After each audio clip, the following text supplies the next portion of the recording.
नमस्कार, बहुत स्वागत है आप सभी का। आप मुझे न्यूज़ 18 के डिजिटल प्लेटफॉर्म पर देख रहे हैं। मैं हूं आपके साथ जया मिश्रा।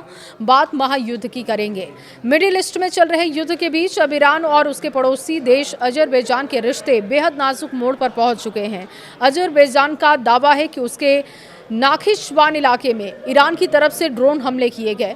ईरानी ड्रोन हमले के बाद कड़ा रुख दिखाई दे रहा है। अजरबैजान के रक्षा मंत्रालय ने इसे संप्रभुता का उल्लंघन बताते हुए जवाबी कार्रवाई करने की कसम खाई। इस घटना के बाद दोनों देशों के बीच कूटनीतिक तनातनी काफी तेज हो चुकी है। एयरपोर्ट और स्कूल के पास गिरे ड्रोन, 2 नागरिक घायल हैं। अजरबैजान के विदेश मंत्रालय के बयान के अनुसार दिन के समय में कम से कम 2 ड्रोन आर्मेनिया के अलग अलग इलाकों में गिरे।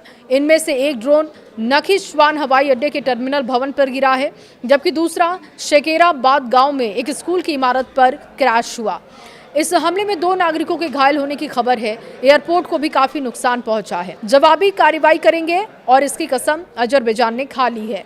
इस घटना के बाद अजरबैजान ने कड़ा रुख अपनाया है। बाकू स्थित रक्षा मंत्रालय ने सख्त लहजे में कहा कि देश की क्षेत्रीय अखंडता, संप्रभुता और नागरिकों की सुरक्षा सुनिश्चित करने के लिए जरूरी जवाब दिया जाएगा। मंत्रालय ने चेतावनी दी है कि इस हमले को बिना जवाब दिए नहीं छोड़ा जाएगा और इसके अलावा अजरबैजान ने बाकू में मौजूद ईरानी दूत को तलब करते हुए इस घटना पर कड़ा विरोध भी दर्ज कराया है। कहा कि ये अंतर्राष्ट्रीय कानूनों का सीधे उल्लंघन है। ईरान ने इन दावों को खारिज कर दिया है। देखिए, दूसरी तरफ ईरान ने अजरबैजान के इन तमाम दावों को खारिज किया। ईरानी सशस्त्र बलों ने एक बयान जारी करते हुए साफ किया कि उन्होंने अजरबैजान गणराज्य की तरफ कोई ड्रोन नहीं दागे। ईरान के सरकारी टीवी चैनल ने इस पूरी घटना का ठिकरा इजरायल पर फोड़ते हुए कहा कि ये मुस्लिम देशों के बीच दरार डालने और रिश्ते खराब करने की कोशिश दिखाई देती है। ये सोची समझी साजिश है। ताजा तनाव के पीछे एक बड़ा भू राजनीतिक कारण भी है। दरअसल अजरबैजान और इजरायल काफी करीबी सहयोगी है। इजरायल बाकू का एक प्रमुख हथियार सप्लायर भी है।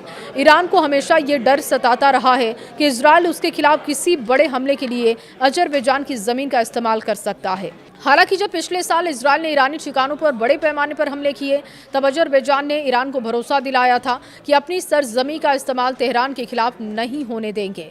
लेकिन अब जब अजरबैजान ने ये कहा है कि ईरान ने उस पर अटैक किया है और वो भी ईरान को नहीं छोड़ेगा, ईरान के साथ जंग में वो शामिल होगा, उसके बाद से ईरान की चिंताएं बढ़ चुकी हैं और ईरान ने ये कहा है कि ये बेबुनियाद है और इजरायल पर इसका ठिकरा फोड़ दिया है।